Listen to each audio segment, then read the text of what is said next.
যে ভাইয়েরা ব্যানার নিয়ে আছেন আপনারা আস্তে আস্তে চলুন, আপনারা আস্তে আস্তে চলুন। আমাদের পূর্বে ঘোষণা ছিল থানা ঘেরাও হবে, থানা আমরা ঘেরাও করবো ইনশাআল্লাহ।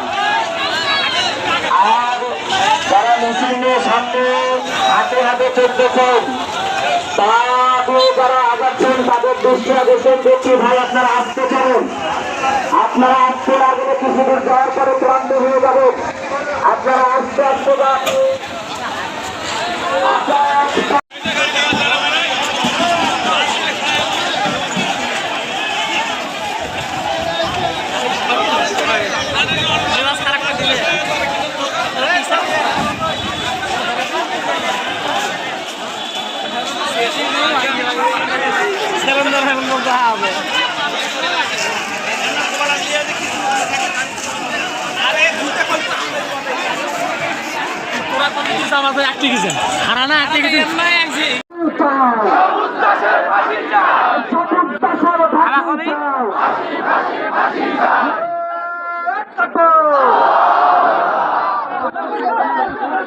সম্মানিত তৌহিদি জনতা, আমরা উশৃঙ্খল না হই, আমরা শান্তিপূর্ণভাবে বসে যাই।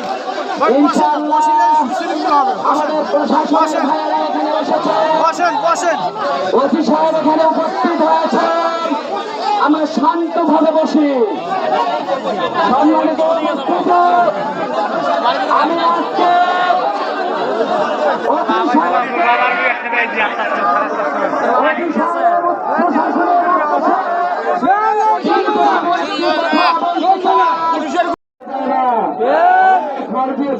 ভাবিয়েন না, আমাদের শরীরে রাখতে পারবেন আপনারা, আমরা আপনাকে ছেড়ে দিব, এটা হবে না, কথা বলেন ঠিক না?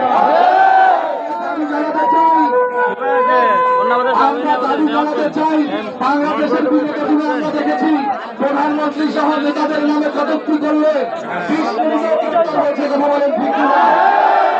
দাবি নিয়ে মাসের পর মাস কটূক্তি করবেন, আমরা চাই না, আমরা দাবি জানাই আমাদের নেতা আওয়াজ নিয়ে যারা কটূক্তি করবেন, কটূক্তি করতে দেরি হবে, সবাই ছাড়া 72 ঘন্টার মধ্যে ফাঁসি দিয়ে দিতে হবে, কথা বলেন। প্রায় 72 ঘন্টার ভিতর বাস্তবায়ন করতে হবে। আমার নবীকে কটূক্তি করে বাংলার 20 কোটি মুসলমানের হৃদয়ের মধ্যে আগুন জ্বালিয়ে দিয়েছে। সুতরাং আমাদের আজকে স্পষ্ট ঘোষণা হলো, এই সবুজ রাষ্ট্রে আজকে বাংলাদেশের মধ্যে নবীকে কটূক্তি করে 20 কোটি মুসলমানের হৃদয়ে আগুন জ্বালিয়েছে, যে ফিতনা সে সৃষ্টি করেছে, এই সবুজ দাসকে গ্রেফতার করে জনগণের সামনে তাকে বাজির কাছে না ছোড়া পর্যন্ত আমরা এখন এখান থেকে উঠবো না। আমি আপনাদেরকে বলতে চাই, আমরা বিগত দিনে এই মোহনপুরের ব্রিজ থেকে প্রশাসনের লোকদেরকে 24 ঘন্টার আলটিমেটাম দিয়েছিলাম। আমরা বলেছিলাম 24 ঘন্টার মধ্যে তাকে খুঁজে বের করুন, কিন্তু আমরা দেখেছি কি প্রশাসনের লোক আমাদেরকে বুড়ি আঙ্গুল দেখিয়েছে।